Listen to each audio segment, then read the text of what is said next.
Ma femme m'a dit qu'elle allait passer un mois avec son ex-mari. Alors, je l'ai laissé partir, et je lui ai retiré le train de vie qu'elle aimait tant. Elle m'a annoncé qu'elle passerait 30 jours avec son ex-mari, en me regardant droit dans les yeux, comme si c'était la chose la plus normale du monde. Elle a juré que ce n'était pas une trahison puisqu'elle me le disait en face. Sa fille n'a pas seulement approuvé, elle semblait même ravie à cette idée. Je n'ai fait que signer un papier, et, à partir de là, tout a changé. Quand elle est revenue, rien de ce qu'elle avait avant n'était encore à sa place. Je me souviens parfaitement de comment tout a commencé. Nous étions à table pour le petit déjeuner, comme d'habitude, je buvais mon café, tandis qu'Andrea, ma femme, feuilletait le journal et remuait distraitement son thé. Karen, ma belle-fille de 18 ans, était assise à ma droite, complètement absorbée par son téléphone, comme toujours. Le seul bruit dans la pièce venait des couverts et du froissement des pages du journal. Nous étions mariés depuis 5 ans et, même si nous avions vécu de bons moments, les choses avaient changé dernièrement. La relation semblait distante. Andrea avait traversé beaucoup d'épreuves dans sa vie. Son divorce avec Paolo, son ex-mari, avait été un cauchemar, il la battait, avait fini en prison, et elle était sortie de cette relation détruite, autant physiquement qu'émotionnellement. Andrea ne parlait pas beaucoup de cette époque, mais je sentais la tension dans sa voix chaque fois qu'elle le mentionnait. Nous nous étions rencontrés quelques mois après sa séparation, lors d'un dîner avec des amis communs. Dès la première conversation, une connexion s'est créée, son sourire illuminait la pièce et me donnait l'impression que, pour la première fois, quelqu'un m'écoutait vraiment. 1 an plus tard, nous nous sommes mariés. Karen, qui avait alors 13 ans, faisait partie du « package ».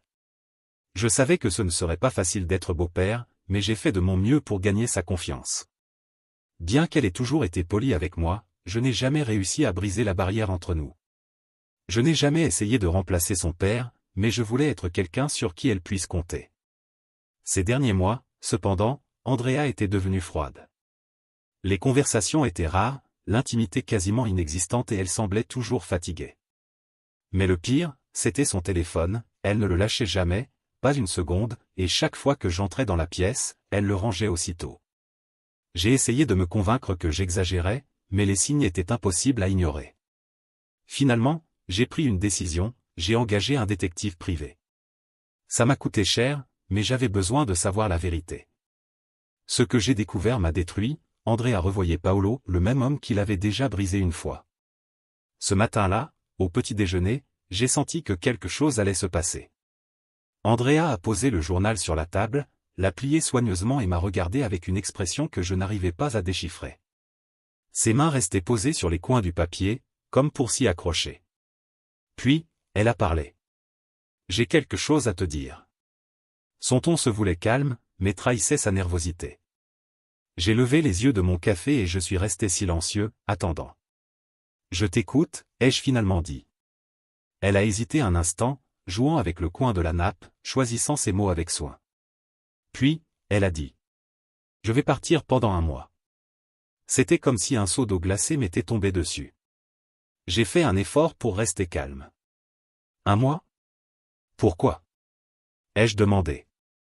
Andrea a pris une profonde inspiration avant de répondre. Je vais passer ce temps avec Paolo. C'est son mois d'anniversaire, et je veux que tout soit parfait pour lui. Je ne sais pas ce qui m'a le plus choqué, la façon dont elle a dit ça, comme si c'était parfaitement normal, ou le fait qu'elle parle de Paolo comme si je ne savais pas qui il était. Je la fixais, essayant de comprendre. Elle a continué, comme pour tenter de justifier l'injustifiable. Je sais que ça paraît étrange, mais après tout ce qui s'est passé, je pense que c'est la bonne chose à faire. Elle disait ça comme si passer 1 mois avec son ex-mari était parfaitement raisonnable. Je n'ai pas répondu tout de suite.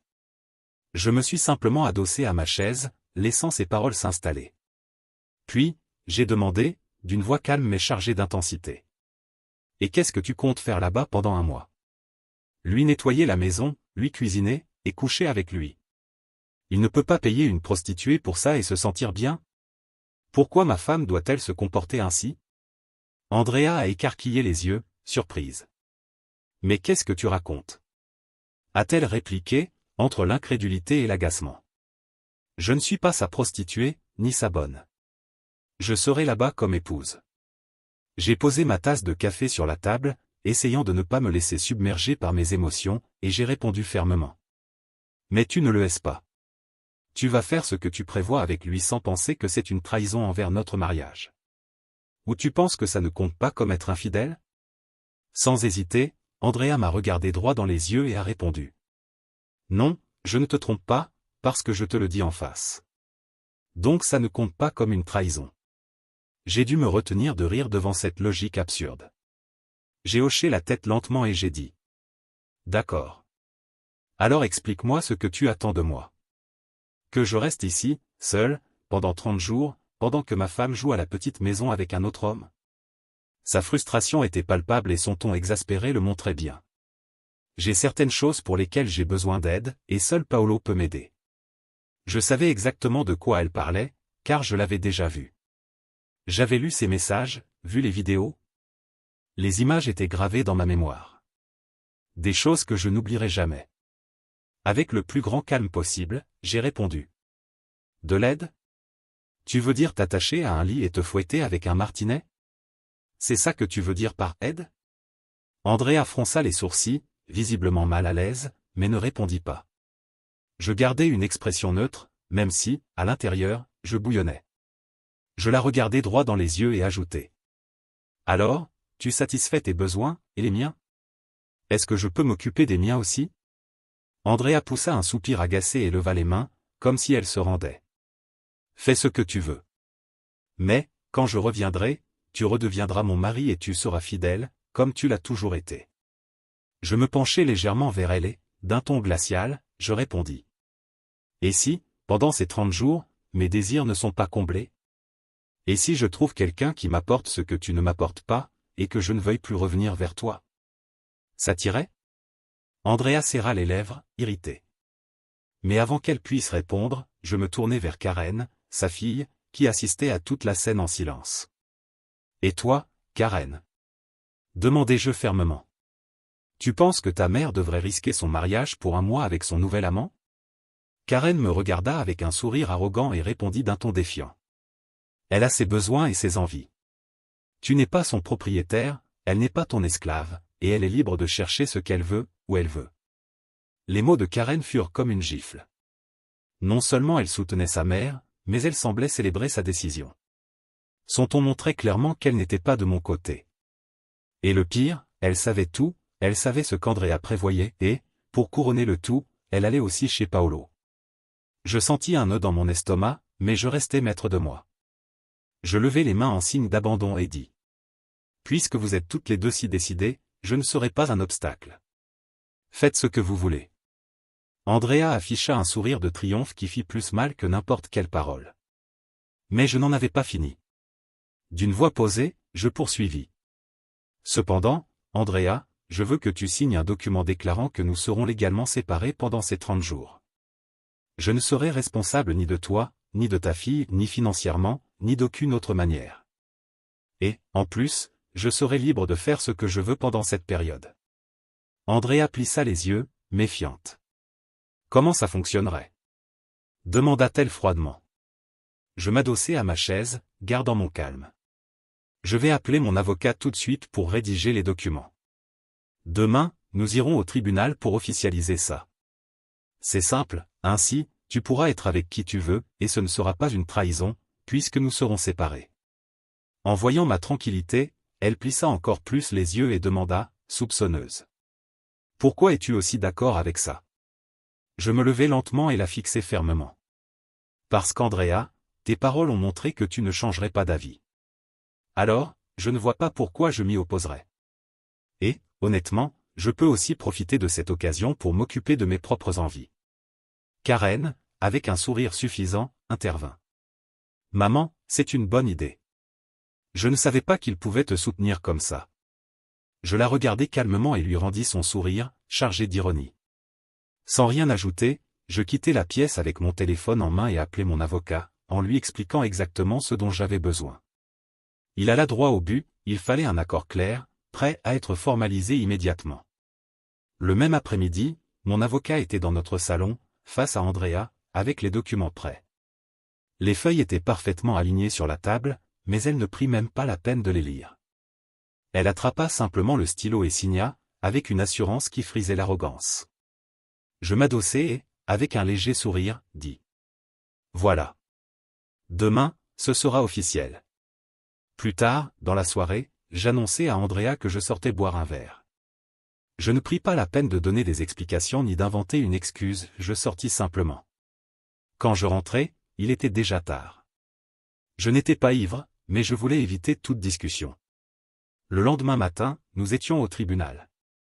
Andrea semblait calme, presque confiante. Le juge parcourut les documents, leva les yeux et demanda.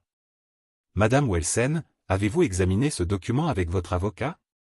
Selon ce contrat, pendant les 30 prochains jours, votre mari ne sera responsable ni de vous, ni de votre fille financièrement ou autrement. De plus, il pourra faire ce qu'il veut, sans que cela soit considéré comme une rupture du mariage. Êtes-vous d'accord ? » Sans hésiter, Andrea hocha la tête et répondit avec assurance. « Oui, votre honneur. » Le juge haussa simplement les épaules et dit.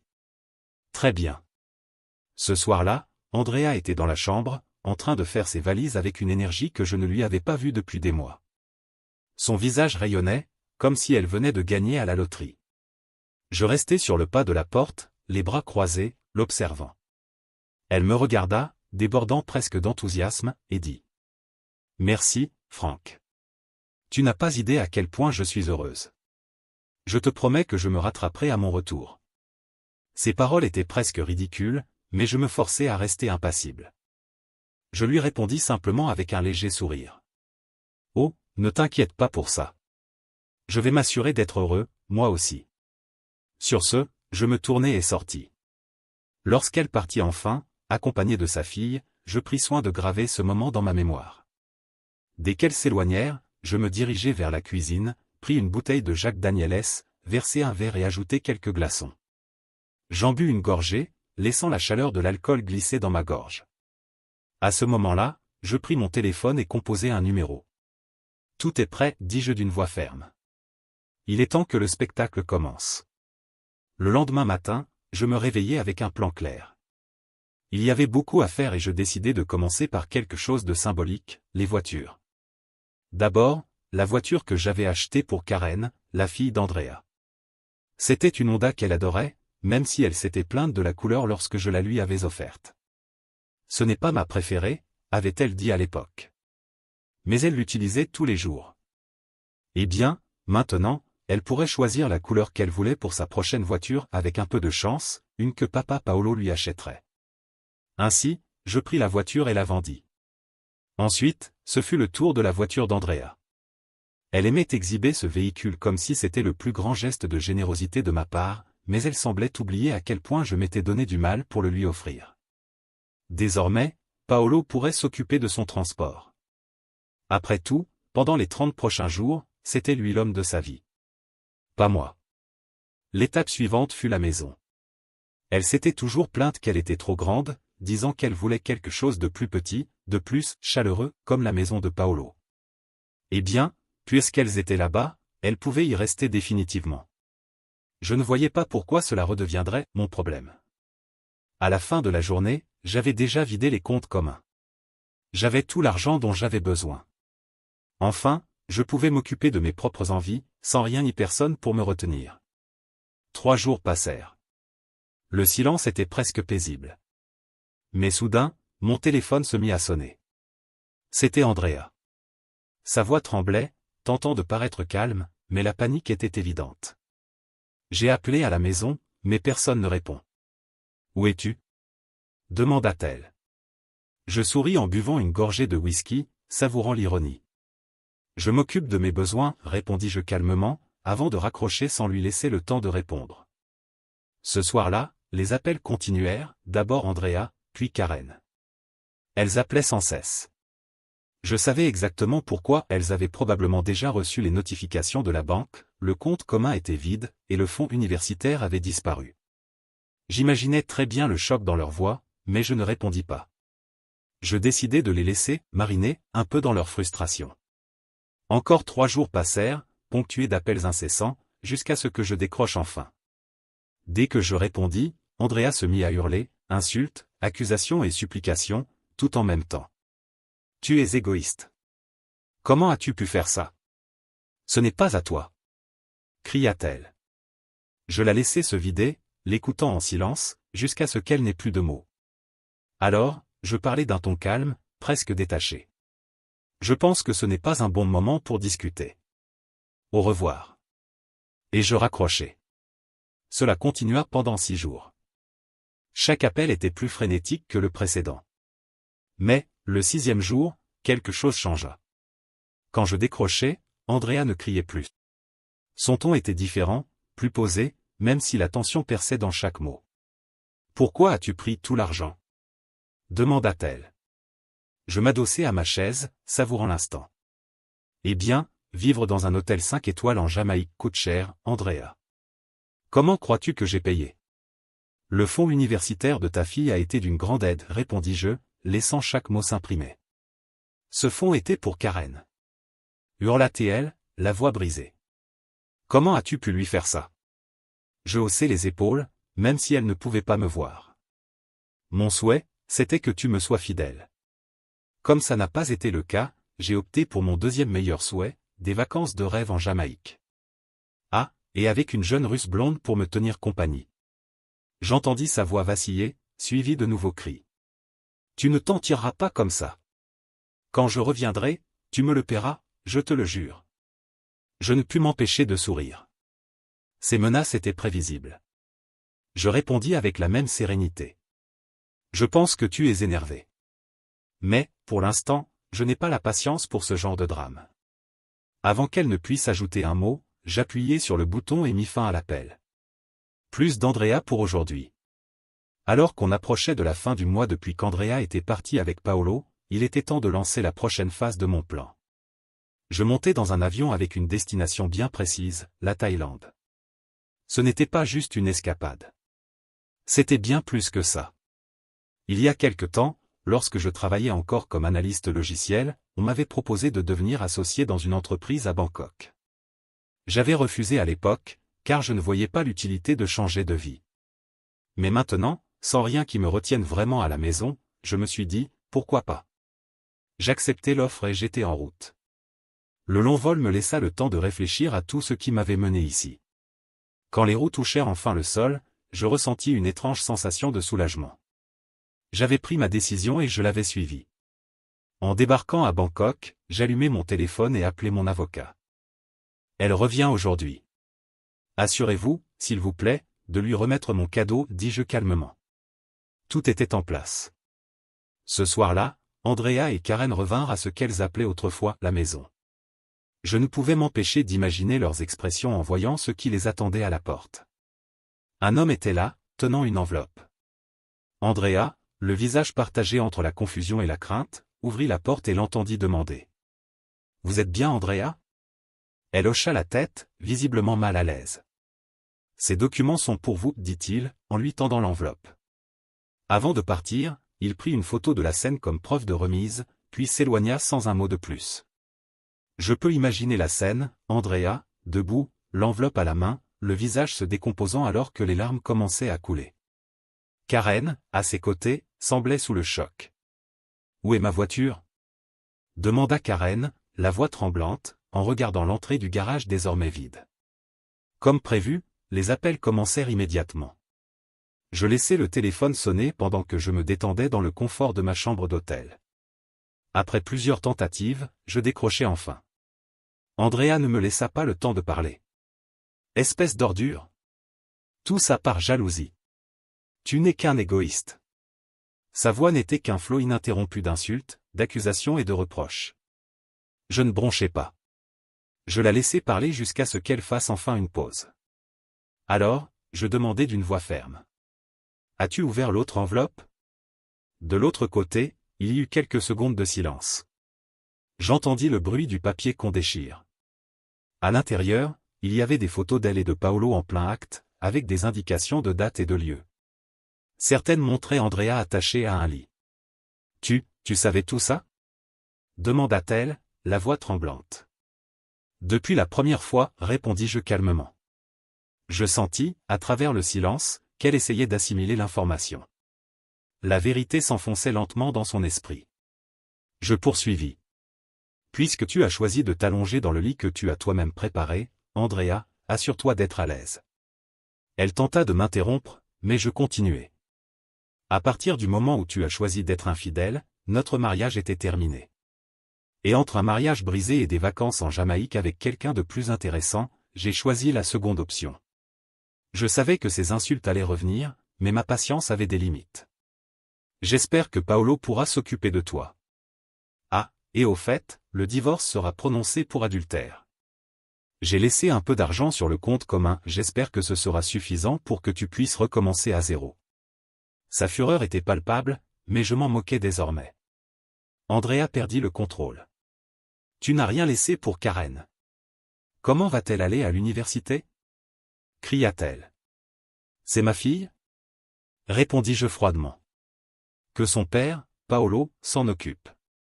Le téléphone resta silencieux, puis j'entendis une autre voix, c'était Karen. Tu as vendu ma voiture. Tu as pris mon fonds universitaire. Cria-t-elle, désespérée. Non, corrigeai-je calmement. J'ai vendu ma voiture. Et le fonds universitaire était aussi à moi. En plus, comme tu l'as toi-même dit, ta mère peut faire ce qu'elle veut. Devine quoi? Moi aussi. Sans laisser place à une réponse, je raccrochai. Quelques jours plus tard, j'appris qu'Andrea tenterait de contester le divorce, prétendant que je savais dès le départ qu'elle allait rester avec Paolo et que j'avais accepté. Mon avocat démontra facilement le mensonge, présentant les photos avec date et lieu, prouvant qu'Andrea était déjà avec Paolo bien avant le début de ses 30 jours convenus. De plus, il présenta les reçus et factures prouvant que j'avais dépensé l'argent pour mes vacances. Tout était parfaitement légal. Le juge, bien qu'il comprît visiblement la manipulation, n'avait aucune marge pour agir. Le dossier était impeccable. Finalement, il prononça le divorce et la répartition des biens. Andrea tenta de demander une pension pour Karen, mais mon avocat rétorqua que Karen n'était ni ma fille biologique, ni légalement adoptée. Le juge déclara clairement que l'affaire était close. Un mois après le divorce, ma mère me raconta qu'Andrea et Karen avaient emménagé chez Paolo. Mais la réalité était bien loin du rêve qu'elles avaient probablement imaginé. Fidèle à sa nature, Paolo était retombé dans ses vieux travers, beuverie et violence faisaient à nouveau partie de la vie d'Andrea. Quant à Karen, elle était passée des luxes qu'elle connaissait à devoir marcher ou prendre le bus pour aller à l'école. Tout ce qu'elle considérait comme acquis n'était plus qu'un souvenir. Pour Paolo, je lui avais donné exactement ce qu'il voulait, il avait désormais la responsabilité de subvenir aux besoins de sa nouvelle famille. Je me suis contenté de les laisser affronter les conséquences de leur propre choix. Parfois, il faut faire attention à ce que l'on souhaite, car cela pourrait bien se réaliser. Commentaire Monsieur Reddit. Ah, l'amour, les sacrifices et les vacances 5 étoiles en Jamaïque avec une blonde russe. Comme quoi, parfois, la meilleure vengeance, c'est juste de vivre sa meilleure vie pendant que les autres se noient dans leurs propres choix brillants.